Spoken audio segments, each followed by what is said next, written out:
Assalamualaikum warahmatullahi wabarakatuh. Terima kasih atas kesempatannya. Kami dari kelompok 1 akan membawa materi kimia fisika tentang asam, basa, dan garam. Sebelum kelompok kami membahas lebih lanjut, saya akan memperkenalkan anggota dari kelompok 1. Yang pertama ada Adinda Rizky Aprildayani, yang kedua ada Dinda Jurdinia, yang ketiga saya sendiri Anggun Pratimewal, yang keempat Nur Ain Aulia, dan yang kelima Rizky Fajria. Materi yang kami bahas ada 5 poin. Yang pertama itu definisi asam, basa, dan garam. Yang kedua itu teori asam basa. Yang ketiga indikator asam, basa, dan garam. Yang keempat reaksi pada larutan asam dan basa. Dan yang kelima derajat keasaman atau pH. Untuk pemateri pertama saya persilahkan kepada Adinda. Di sini saya akan menjelaskan definisi asam, basa, dan garam. Pertama, definisi asam. Asam adalah zat yang dapat menghasilkan ion hidrogen ketika dilarutkan ke dalam air. Contoh, HCl, H tambah Cl. HCl dikenal sebagai hidrogen klorida dan asam klorida. Nama yang digunakan untuk senyawa ini bergantung pada wujud fisiknya. Dalam wujud gas atau cairan murni, HCl adalah suatu senyawa molekular yang disebut hidrogen klorida ketika dilarutkan dalam air. Molekul HCl terural menjadi ion H dan Cl. Dalam keadaan ini, zat tersebut dinamakan asam klorida. Yang kedua, basa. Basa adalah zat yang dapat menghasilkan ion hidroksida atau OH ketika dilarutkan ke dalam air. Contohnya NH4OH menjadi NH4 tambah OH. Amonia NH3 suatu senyawa molekuler yang berwujud gas atau cairan murni juga digolongkan sebagai basa. Ketika amonia dilarutkan dalam air, NH3 bereaksi sebagian dengan air maka akan menghasilkan ion NH4 dan OH. Jadi, amonia dapat digolongkan sebagai basa. Yang ketiga, garam. Garam dapat dihasilkan dari reaksi antara asam dan basa, atau yang disebut reaksi netralisasi. Contoh senyawa garam dalam kehidupan sehari-hari adalah garam dapur dan rumus kimia NaCl.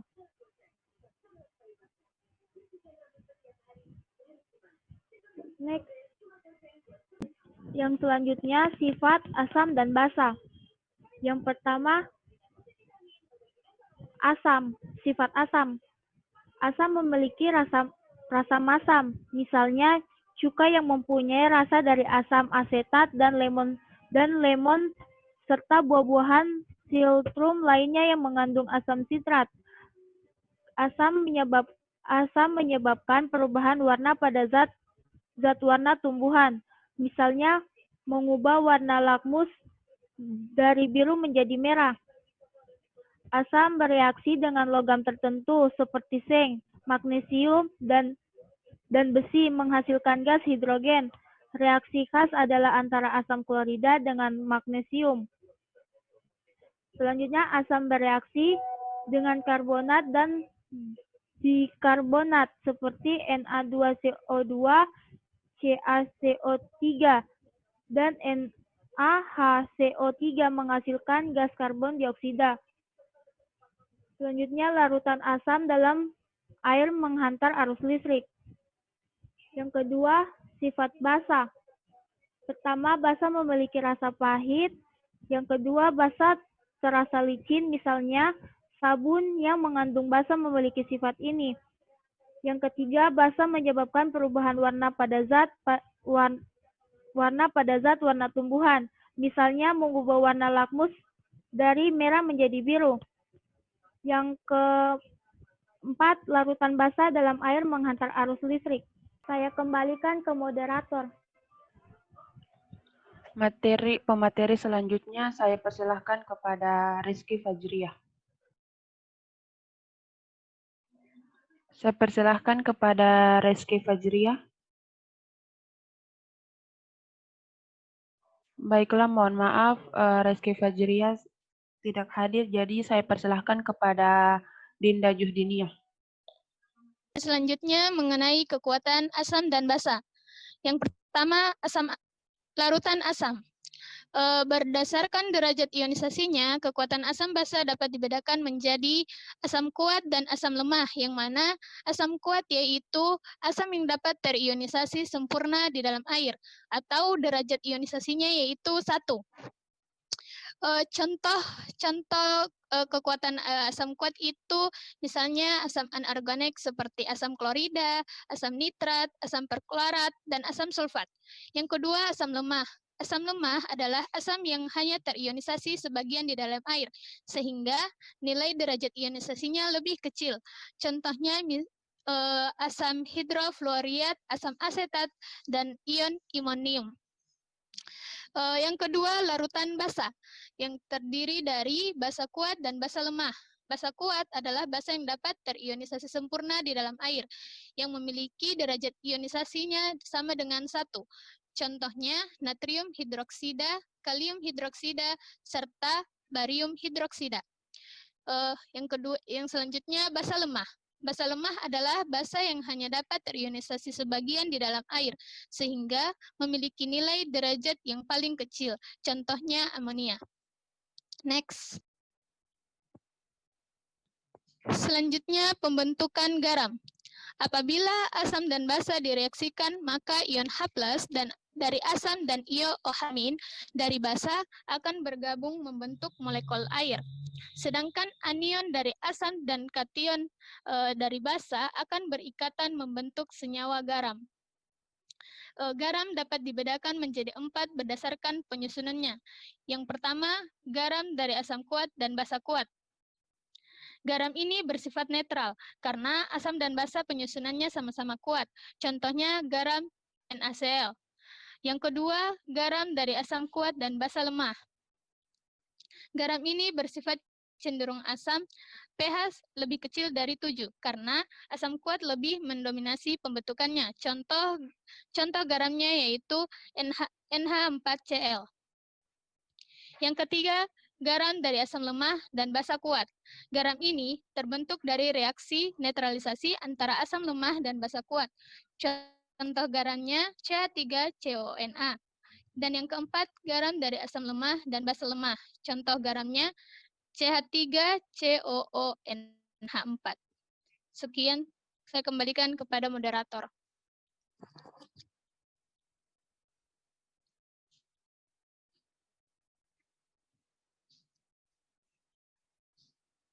Baik, saya sendiri akan membawa materi tentang teori asam basa.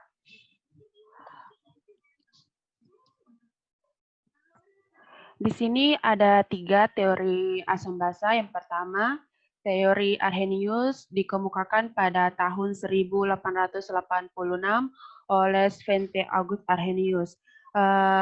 Dalam teori Arrhenius di situ mengatakan bahwa asam dia merupakan zat terionisasi dalam air yang menghasilkan ion H+. Kemudian basa dia itu zat yang terionisasi dalam air yang menghasilkan ion OH-. Nah, untuk pembatasan dari teori Arrhenius sendiri itu pelarutnya itu hanya air. Kemudian dia itu mencari H+, OH- dan konsep pH. Kemudian reaksi dari teori Arrhenius sendiri itu asam basa menghasilkan garam dan air. Contoh reaksi di sini H+ ditambah OH- dia akan menghasilkan garam dan air. Yang kedua yaitu teori Bronsted-Lowry pada tahun 1923 oleh Johannes Bronsted dan Thomas Lowry, di mana teori Bronsted-Lowry ini mengemukakan bahwa asam dia merupakan spesies donor atau pemberi proton H+, sedangkan basa dia itu merupakan aseptor atau penerima proton H+. Di sini pembatasan untuk teori Bronsted-Lowry ini dia pelarutnya tidak hanya air. Kemudian dia itu memiliki konsep spesies amfiprotik yang artinya spesies yang dapat bertindak sebagai asam dapat juga bertindak sebagai basa. Kemudian reaksi dari teori Bronsted-Lowry ini dia itu asam basa, dia memiliki asam konjugasi dan basa konjugasi. Di sini saya akan menjelaskan contoh dari teori Bronsted-Lowry. Di sini ada NH3 ditambah H2O menghasilkan NH4 ditambah OH-. Sebelum itu, untuk asam konjugasi sendiri itu dia dibentuk oleh penerima H+ oleh basa atau dia menerima proton dari basa. Sedangkan basa konjugasi itu adalah asam yang telah memberikan proton. Nah, NH3 di sini dia akan menerima proton H+ dari H2O dengan menggunakan sepasang elektron bebas pada atom N. Nah, dia itu akan berikatan dengan H+ sehingga akan terbentuk ion amonium atau NH4+. Nah, H2 ini dia akan berubah menjadi OH- karena tadi kan dia sudah memberikan proton kepada NH3 dan kemudian H+ dia akan berubah menjadi NH4. Nah, NH4 itu sebagai asam konjugasi, sedangkan OH- itu sebagai basa konjugasi. Kemudian teori yang ketiga yaitu teori asam basa Lewis. Teori asam basa Lewis itu dikemukakan pada tahun 1923 oleh Gibbs Lewis, di mana asamnya sebagai aseptor pasangan elektron, sedangkan basanya sebagai spesies donor pasangan elektron. Dia itu terbentuk atas ikatan kovalen. Untuk reaksi dari Lewis sendiri itu asam basa dia akan menghasilkan senyawa kompleks koordinasi. Kemudian yang berikutnya ada indikator asam basa dan garam. Nah, untuk menentukan adanya asam basa dan garam dalam suatu zat dapat digunakan indikator. Nah, indikator itu merupakan asam organik lemah atau basa organik lemah yang dapat berubah warna pada rentang nilai pH tertentu. Untuk indikator pertama di sini ada larutan indikator. Dia itu berfungsi dapat memberikan warna yang berbeda dalam lingkungan asam dan basa. Ada 4 larutan indikator dengan perubahan warna. Yang pertama ada metil jingga, dia itu perubahan warnanya dari merah ke kuning. Kemudian ada metil merah, itu perubahan warnanya merah ke kuning. Ada phenolphthalein atau PP, dia itu tidak berwarna ke merah ungu. Kemudian ada azarin kuning R, kuning ke violet, dan bromtimol biru, dia perubahan warnanya ke biru. Yang kedua ada kertas lakmus. Di sini dia indikator asam basa yang dibuat dari senyawa kimia yang dikeringkan pada kertas. Kertas lakmus itu ada 2 jenis, yaitu kertas lakmus biru dan kertas lakmus merah. Untuk kertas lakmus sendiri, untuk perubahan asam basa dan garamnya itu, jika warna kertas lakmusnya merah, warnanya tetap, kertas lakmus biru warnanya tetap, dia itu netral atau merupakan larutan garam. Kemudian kalau perubahan warna kertas lakmus merah, dia warnanya tetap, dan lakmus biru dia berubah menjadi merah, maka larutan itu larutan asam. Kemudian di kertas lakmus merah dia berubah menjadi biru, dan kertas lakmus biru dia tetap warnanya biru, maka larutan itu adalah larutan basa. Nah, semakin warna kertas lakmus itu dia merah tua, maka pH-nya itu semakin kecil. Sedangkan warna lakmus biru, semakin biru itu pH-nya semakin biru tua kertas lakmus itu, maka pH-nya itu semakin besar. Kemudian ada yang ketiga itu indikator universal. Dia berupa kertas yang mengandung bahan tertentu yang dapat berubah warna tertentu sesuai tingkat keasamannya. Ada 14 warna yang ada pada indikator universal. Kemudian indikator alami, dia itu dapat berasal dari tumbuhan yang memperlihatkan perubahan warna dalam larutan asam atau netral. Contoh dari indikator asam basa sendiri itu contohnya mawar, bunga. Kemudian yang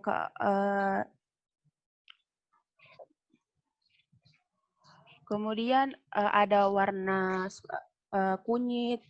Nah, itu saja. Saya persilahkan kepada pemateri berikutnya, yaitu Nur Ain Aulia. Materi selanjutnya yaitu reaksi pada larutan asam dan basa. Penentuan jumlah zat yang terlibat dalam suatu reaksi harus berdasarkan pada persamaan reaksinya. Next, Anggun. Berbagai jenis reaksi pada larutan asam basa, yaitu yang pertama, reaksi penetralan. Reaksi penetralan merupakan reaksi yang dihasilkan apabila terjadi reaksi antara asam dengan basa. Reaksi penetralan dapat menghasilkan garam dan air, sehingga reaksi penetralan sering juga disebut dengan reaksi penggaraman. Garam yang terbentuk dalam reaksi penetralan ini biasanya berupa senyawa ion dari ion positif basa dengan ion negatif sisa asam. Contoh reaksi penetralan ini yaitu HCl ditambah dengan NaOH akan menjadi NaCl ditambah H2O.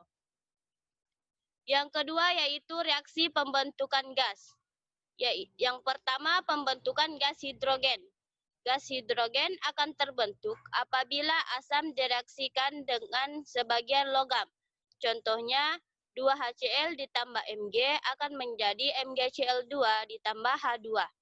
Yang kedua yaitu pembentukan gas karbon dioksida. Gas karbon dioksida dapat dihasilkan dari reaksi antara garam karbonat dengan asam. Contohnya CO3 ditambah 2HCl menjadi CaCl2 ditambah H2O tambah CO2. Yang ketiga yaitu reaksi pengendapan. Tidak semua reaksi menghasilkan endapan karena perbedaan kelarutan zat-zat yang direaksikan. Contoh dari reaksi pengendapan yaitu 2NaL ditambah Pb, NO3N2 akan menjadi PbL2 ditambah 2Na NO3.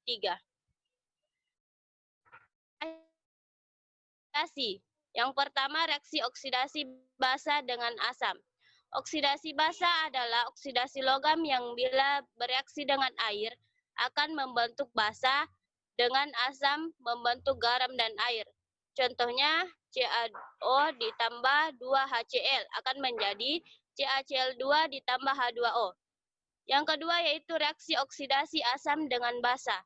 Oksidasi asam merupakan oksidasi unsur non-logam yang bila bereaksi dengan air akan membentuk asam dengan basa, membentuk garam dan air. Contohnya SO3 ditambah 2NaOH akan menjadi Na2SO4 ditambah H2O. Saya kembalikan kepada moderator.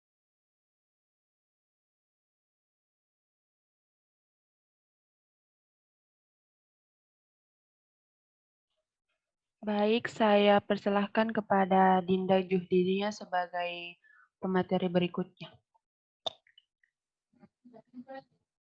Selanjutnya, jelaskan materi terakhir tentang derajat keasaman. Derajat keasaman atau pH merupakan tingkat keasaman atau kebasaan dari suatu larutan. Nilai pH berkisar antara 1 sampai dengan 14. Kisaran itu dapat dibedakan menjadi yang pertama, larutan bersifat basa. Konsentrasinya lebih besar dari konsentrasi OH- atau pH-nya lebih kecil dari 7. Yang kedua, larutan bersifat basa. Apabila konsentrasi H+-nya lebih kecil dari konsentrasi OH-nya atau pH lebih besar dari 7. Dan yang ketiga, larutan bersifat netral atau garam. Ini apabila konsentrasi H+-nya sama dengan konsentrasi OH- atau pH sama dengan POH sama dengan 7. Next. Nah, di sini terdapat beberapa derajat keasaman. Yang pertama, tetapan kesetimbangan air atau KW. Nilai tetapan kesetimbangan atau konstanta kesetimbangan untuk reaksi ionisasi air adalah KW sama dengan konsentrasi H+ dikali dengan konsentrasi OH-, yang mana nilai KW atau nilai ketetapan kesetimbangan itu sama dengan 10 pangkat min 14. Yang kedua, menghitung pH asam kuat. Yang mana rumusnya di sini pH sama dengan log dikali dengan konsentrasi H+. Dan H+, untuk mencari konsentrasi H+-nya, maka rumusnya itu derajat ionisasi dikali dengan konsentrasi asam. Yang kedua itu menentukan pH asam lemah, yang mana rumusnya itu konsentrasi H+ sama dengan akar dari Ka dikali dengan asam.